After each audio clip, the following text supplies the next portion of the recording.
Hi everyone, welcome back to my channel. Today I'm going to be talking about The Midnight Feast by Lucy Foley. I absolutely adored this book. Now online, I know that many people are either I hated it, I loved it. I actually saw a lot of people saying that it was on their do not finish, which is crazy to me, but I do understand to a degree.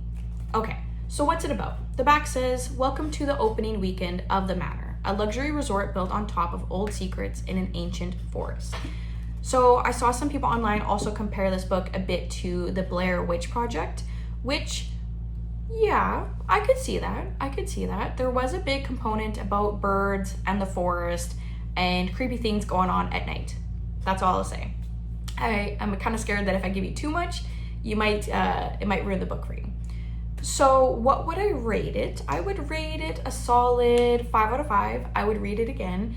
After I finished it, I listened to the audiobook just to see if I missed anything while I'm like working or cleaning, you name it. And I still loved it. It's one of those where if you are familiar with some of my other book reviews, is I like when the good people stay good and the bad people get what they deserve. I think that's going to be my new saying. And I know that's hard to say in the book world because a lot of the thriller or murder mystery books, it's not always a happy ending, which I just did a book review on Never Lie by Frida McFadden, where I didn't love the ending, right? I thought it was well written. I love Frida McFadden. I'm gonna buy all of her books. I just didn't like the plot twist. I don't like when the bad people win. I feel like that might be saying too much. If that's saying too much, let me know in the comments. Otherwise, I'll like shut my trap sometimes. So, would I recommend this book? Absolutely. I think it was phenomenal. I would love to know your opinions down below because was it a slow burn? Yes. There was, I'd say, a few characters, maybe a little more than the average book, so I can understand if someone was having a hard time keep track of who's who, what's going on. And they also went back and forth between years and dates. So it went back to when they were young at this manor, and then it would flash back to the present day. Then it would flash back to a week before the incident, then a couple of days before the incident, then the morning of the incident. So yes, could it have been maybe a bit of a quicker paced book? Absolutely. I'm always for a quicker pace, but I do find that sometimes those slow burns, they make you want to read quicker to get to the point, right? So do I love that? Not really, but did it make me read the book in about a day and a bit? Absolutely. I actually got this book when I was in Whistler, BC with my partner.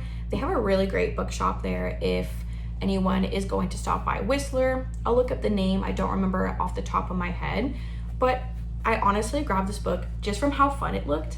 I love books with a good cover. It makes me want to like gravitate towards them. It makes me want to purchase them. Green pages, sign me up. I just knew it was going to be good. I also see that Lucy Foley and Sherry Lapina are often on each other's books, even this Lisa Jewell. So if you are in that circle of people, I'm going to read the book and I'm probably going to love it. So that is my little bit of a book review on The Midnight Feast. I think it's kind of hard to give you a better overview of what this book is about other than what the back of it had said. So there's a manor, rich family, poor families, that never works out.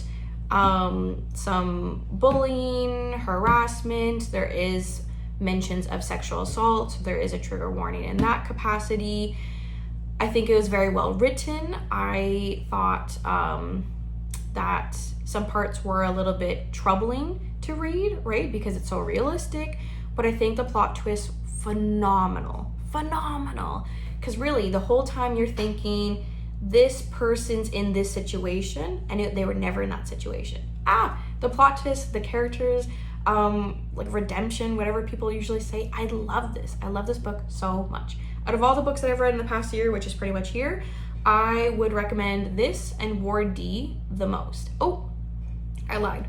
Ward D, The Midnight Feast, The Butcher and the Wren, and The Butcher Game.